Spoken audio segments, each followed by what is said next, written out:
அம்மா நீ பாவம் செஞ்ச, நீ செத்து தான் ஆகணும். அப்ப இயேசு ஏன் செத்தாரு? அவர் ஏதாவது பாவம் பண்ணாரா? அவர் ஏதாவது தப்பு பண்ணாரா?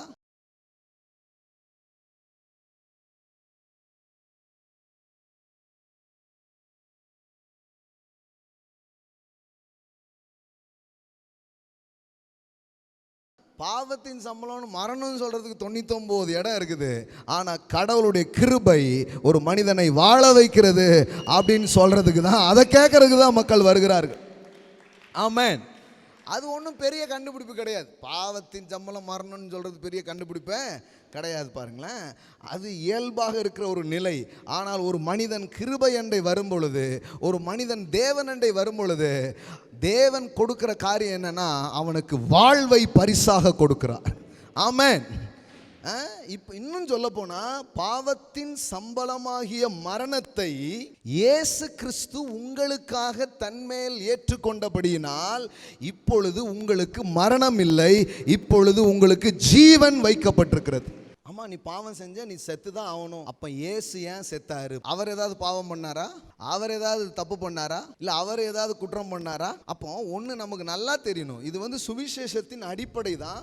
ஆனால் அந்த அடிப்படை மனசுக்குள்ளே போகலைன்னா சுவிசேஷத்தினால் வருகிற சந்தோஷத்தை, விடுதலையை நம்மால் அனுபவிக்க முடியாது. அதனால தான் அதை மறுபடியும் ரீப்ரெசென்ட் பண்ணி கொண்டிருக்கிறோம். நல்லா கவனிங்க, நமது பாவங்களுக்காக கிறிஸ்து மரித்ததினாலே நமது பாவங்களுக்காக நாம் சாக வேண்டிய அவசியம் இல்லை. இப்பொழுது ஜீவன் பரிசாக கொடுக்கப்பட்டிருக்கிறது. ஆமென். இயேசு எனக்கான மரணத்தை அவர் மரித்து விட்டார். எனக்கு மரணம் இல்லை. சொல்லுங்க, எனக்கு மரணம் இல்லை.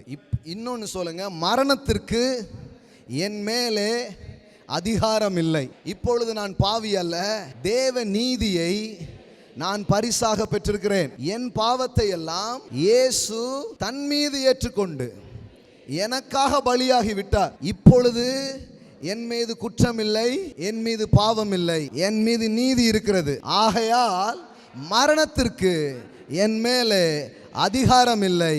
தேவனுடைய கிருபையின் பரிசாகிய ஜீவனை நான் அனுபவிப்பேன். ஆமென். இப்போ உங்களுக்கு லைஃப் மட்டும்தான் இருக்குது. Only life. பக்கத்தில் பார்த்து சொல்லுங்க, only life, no more death. You are free from the death. You are free from the power of the death. ஆமென். இன்னைக்கு இந்த வார்த்தையை கேட்கும் போதே உங்க மேல போடப்பட்டிருக்கிற வியாதி, உங்க மேல போடப்பட்டிருக்கிற மரணத்தின் ஆதிக்கங்கள், உங்க மேல போடப்பட்டிருக்கிற சில தீய காரியங்கள், இந்த சத்தத்தை கேட்கும் போது உங்க பாடியில இருந்து, உங்க மைண்ட்ல இருந்து, உங்க சோல்ல இருந்து, உங்க ஸ்பிரிட்ல இருந்து அது வெளியே போறதை நீங்க பார்க்க ஆரம்பிங்க. No more death. I proclaim in this place only life. Only life. Amen. Oh, that is a gospel. Life is the gospel, my friend. Death is not a gospel.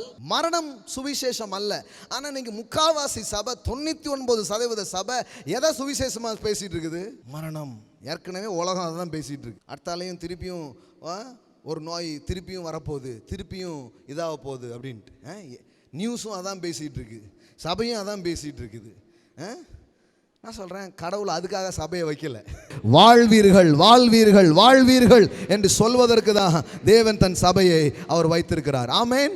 நீ காலையில் சொல்கிறேன், death is not a gospel, life is the gospel.